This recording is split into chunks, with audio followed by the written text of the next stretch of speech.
Gertak sambal PKS.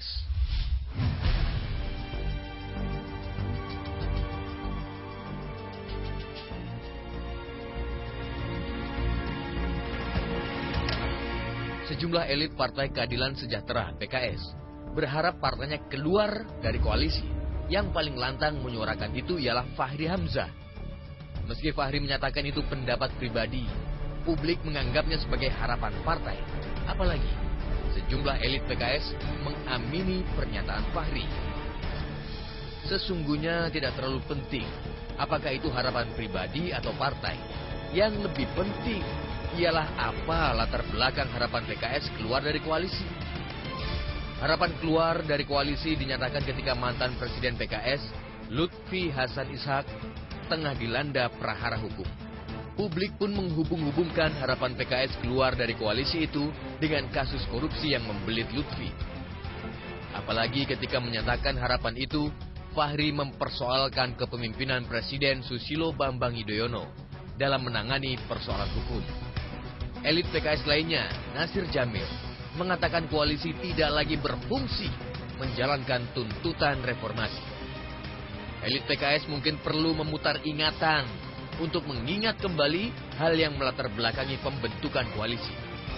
Koalisi yang terdiri dari Partai Demokrat, Partai Golkar, PKS, Partai Amanat Nasional, Partai Persatuan Pembangunan, dan Partai Kebangkitan Bangsa itu bertujuan mengamankan keputusan atau kebijakan di pemerintahan dan parlemen.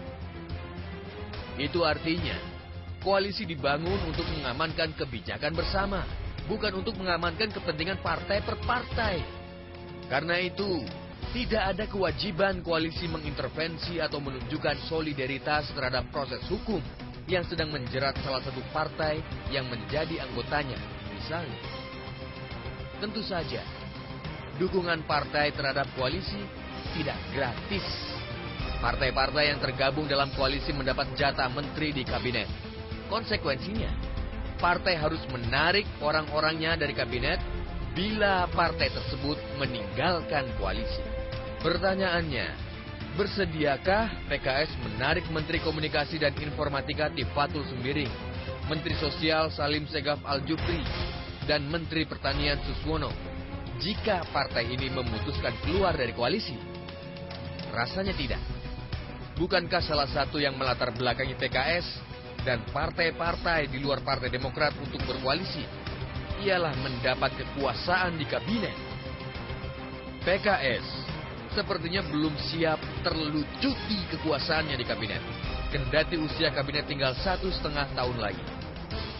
PKS sudah berulang kali mengancam keluar dari koalisi. Namun ketika dihadapkan pada konsekuensi penarikan para menterinya di kabinet, ancaman tinggal ancaman, ibarat pepesan kosong, cuma gertak sambal. Apa yang diharapkan sejumlah elit PKS kali ini agar partai mereka keluar dari koalisi? Tak ubahnya anak-anak yang ngambek karena teman-temannya tidak membelanya. Akan lebih bermartabat bila PKS keluar dari koalisi karena, misalnya, partai ini menolak kebijakan pemerintah yang berkukuh mengucurkan bantuan langsung sementara masyarakat (BLSM). Karena bantuan seperti itu tidak mendidik masyarakat dan rawan dipolitisasi.